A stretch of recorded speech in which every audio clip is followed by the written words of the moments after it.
Jaarsi gurguddaan jaarsummaa Sa'iidootti ergamee jira jechuudha.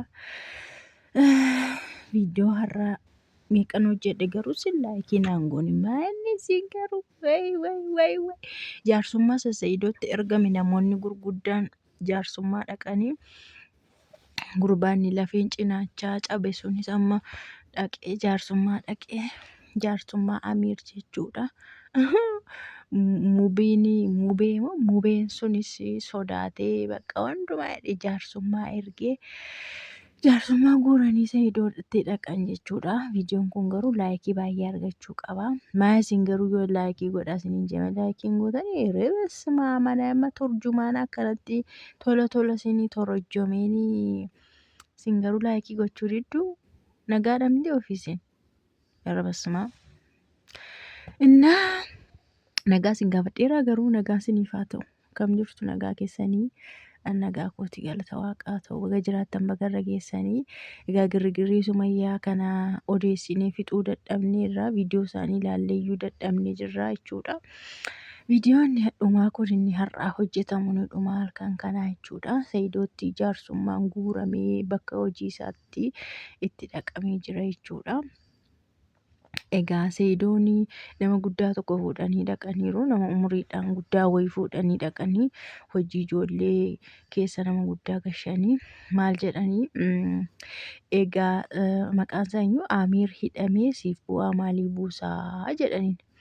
Namni egaa dogoggoruun nima jiraata walitti bu'uun nima jiraata. Garuu wanti balleessanii jedhe Sa'iidoon waan natti balleessanii mubee sana natti erganiitu billaa sana qopheessanii natti erganii jedhe. Mubeen itoo jara faana waliin galiin otoo sirriitti dubbiin qulqulleessiin dhufee na waamee silaa akka yaada isaaniitti otoo ani waa ta'eera ta'e kunoo mubee kanatti gaafatama isatu fuudhee deemee ani kanaafin isatti gaddee. Otoo isaan hin amansiisiin dhufee na waamee jaarsummaadha jedheetu ani Sumayyaan ijoollee koo natti agarsiisti jedheen isatti himee innis rakkoo maaliif jira walii galla jedheetu isaanii tun amansiisiin na waamee anammoo ala dhaabeetu ol seenee jara faana sa'aatii dheeraa iyyuu haasa'aa ture. Yoo isaan faana walii hin gallellee lakki baqa Sa'iid deebii dubbiin kun sirrii miti naan hin jenne tuma isaan ciqirra jiranii ol nagashee haaduu billaa qopheeffatanii kaawwatanii turanii.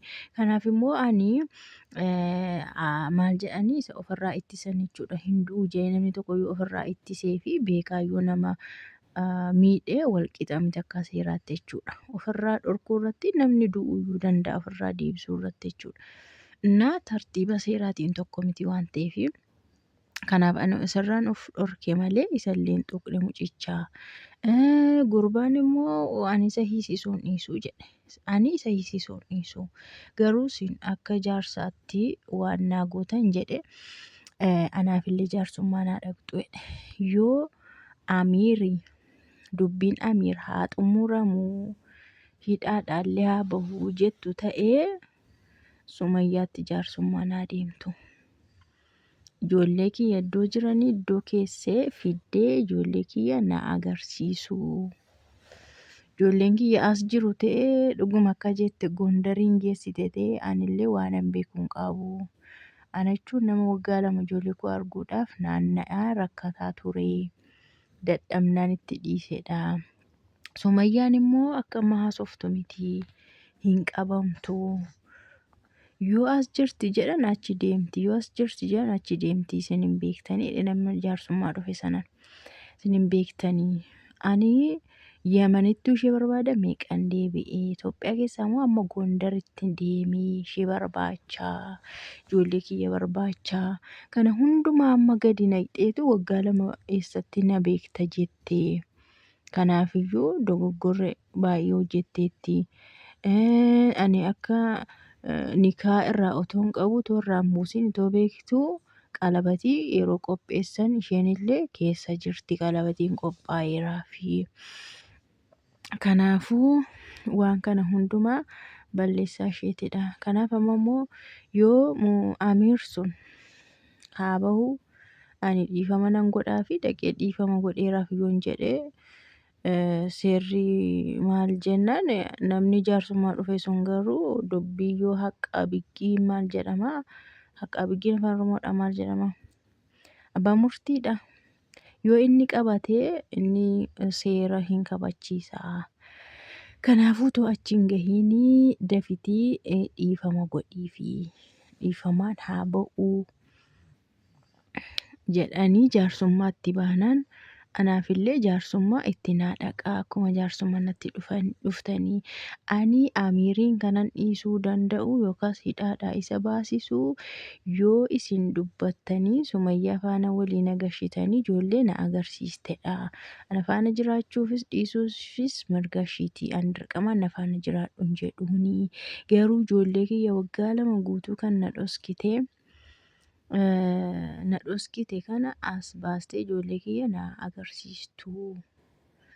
Yoo kanaan tole jennee walii galleenis ijoollee koo argee Amiiriin hidhaadhaa nan baasaa.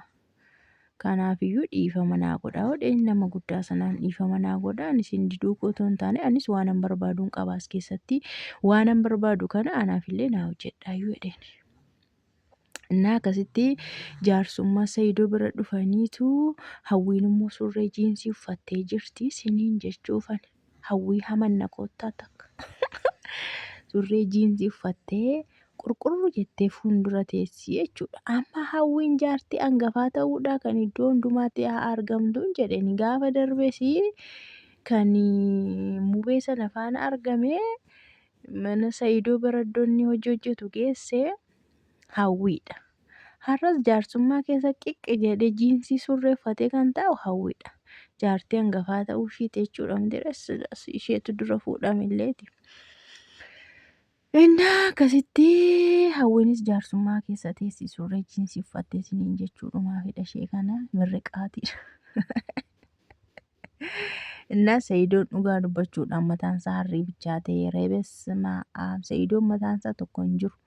Karaa duubaa ilaaltan ishumti hafte iyyuu muuluurra isheen hafte malaaxaarra isheen hafte jechuudha. Malaaxaa itti arrabsaa itti Sumayyaadha. Dhugaa harrii bichaate eerannoo du'eera basmaa yaadaaf yaaddoodhaan qaata intinii ta'e ishii. Garuu dhugaa qabas namni ijoollee isaa asuma magaaluma tokko keessa taa'ee waggaa 2 jaaniitoon argina. Ajaa'iban jettan inni kaan biyya Arabaa deeme inni kaan iddoo garaagaraa deeme ijoollee isaa irraa fagaatee ijoollee isaa bilbilaan namatti bilbilu boo'a. Kana Saayidoon garuu bilbilumaan takka argee hin beeku. Ijoollee ofii dhugaa dubbachuudhaaf qallaalii nama hin yaachisu. Arabasuma baay'ee ulfaataadha. Ani waanan keessa jiru anatu beeka. Aarii jiraatiif jedhee jechuudha. Isa qaxxa'uu jedhee ijoollee koo lamaan ni nyaamu garuu haa argu maali? Haa argu.